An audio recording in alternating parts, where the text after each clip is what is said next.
In 1985, Joe Simpson and Simon Yates, both experienced climbers in their mid-20s, set out to conquer the west face of Siula Grande, a 6,344-meter peak. Their goal was ambitious. The west face had never been climbed before. The two were well prepared, both physically and mentally, for the challenges that lay ahead. Little did they know, their expedition would test their limits beyond anything they had ever imagined.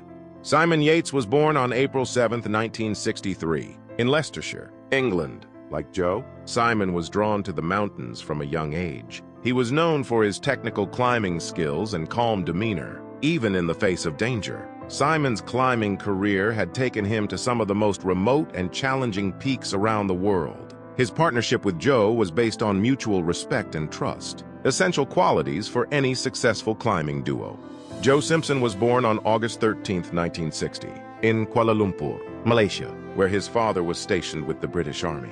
From a young age, Joe had an adventurous spirit and a deep love for the outdoors. His family eventually moved to England, where Joe's passion for climbing began to flourish. By his early 20s, he had already tackled some of the most challenging climbs in the Alps and the Andes. Joe was known for his determination, resilience, and a keen sense of adventure, traits that would be tested to their limits on Siula Grande.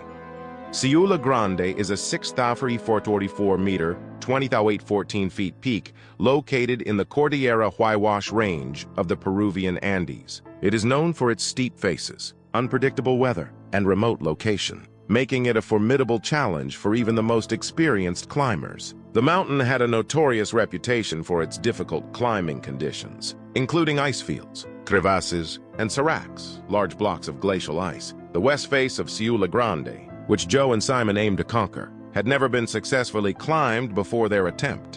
In 1985, Joe Simpson and Simon Yates set out to conquer the west face of Siula Grande. Their goal was ambitious and filled with risks, but they were confident in their skills and preparation. The climb began smoothly, with Joe and Simon making good progress despite the severe weather conditions that often plagued the Andes. They were connected by a rope, a lifeline binding them together, a symbol of their trust and reliance on one another. As they ascended, the challenges intensified. The thin air and freezing temperatures became more severe, and they knew they had to move quickly to avoid being caught in bad weather. Their progress was steady, but exhausting, as they tackled steep ice walls and navigated treacherous crevasses. Despite the difficulties, they maintained a positive outlook, driven by the shared goal of reaching the summit. Near the summit, the first disaster struck. Joe slipped and fell, shattering his right leg and crushing his knee joint. The injury was catastrophic for a mountaineer, and in the isolated, high-altitude environment, it seemed like a death sentence. But Simon, determined not to abandon his friend, decided to lower Joe down the mountain in a series of harrowing abseils.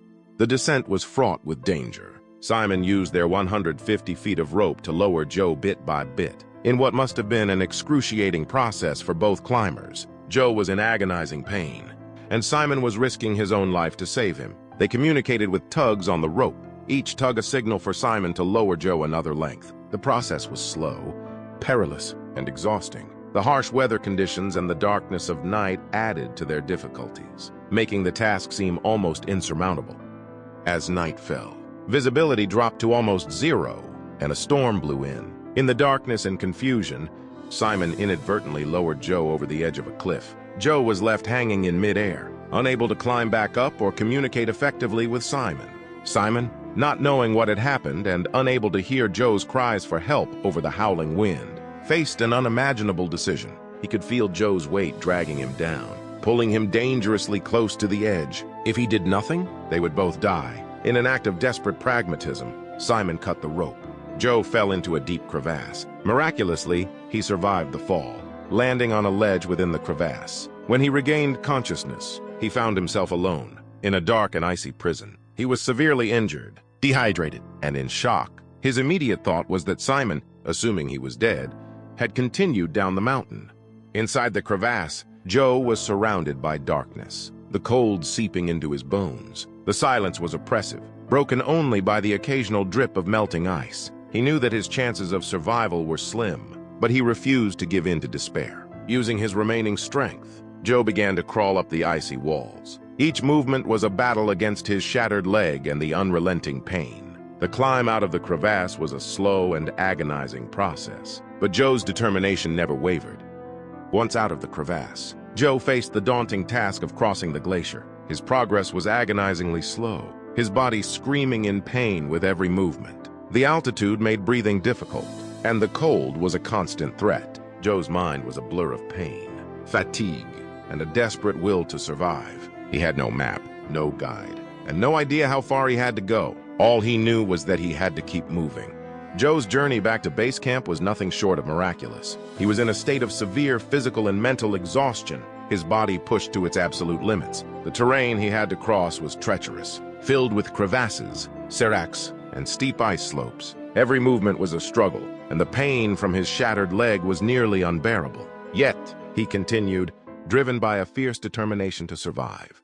The glacier he had to traverse was a labyrinth of crevasses and ice falls, each step a potential death trap. Joe moved slowly and methodically, using his ice axe to probe the snow ahead of him for hidden dangers. The altitude and cold sapped his strength, and he was constantly battling dehydration and hypothermia. His thoughts were a mix of desperation and hope, each painful inch bringing him closer to potential rescue. Meanwhile, at base camp, Simon was tormented by the belief that he had killed his friend. The decision to cut the rope haunted him, and he was racked with guilt and despair. He waited for Joe, hoping against hope that he might somehow appear. After 3 days, he was preparing to leave, convinced that Joe was dead.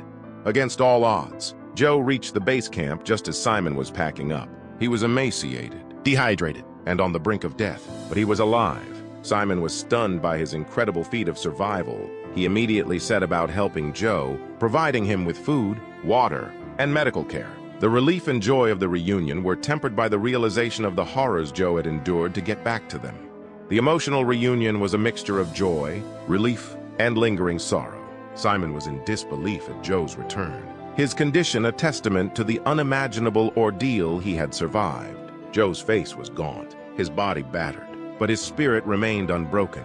The bond between Joe and Simon, already strong, was now forged in the crucible of their shared ordeal. The story of Joe Simpson and Simon Yates has become legendary in the mountaineering community and beyond. Joe documented their ordeal in his book, Touching the Void, which was later adapted into a critically acclaimed documentary. The book and film have inspired countless people with their testament to human resilience and the power of friendship. Simon's decision to cut the rope, though controversial, was made in a moment of extreme duress and is often seen as a tragic necessity rather than an act of betrayal. Both climbers have spoken extensively about the event, emphasizing the profound bond forged between them through this harrowing experience.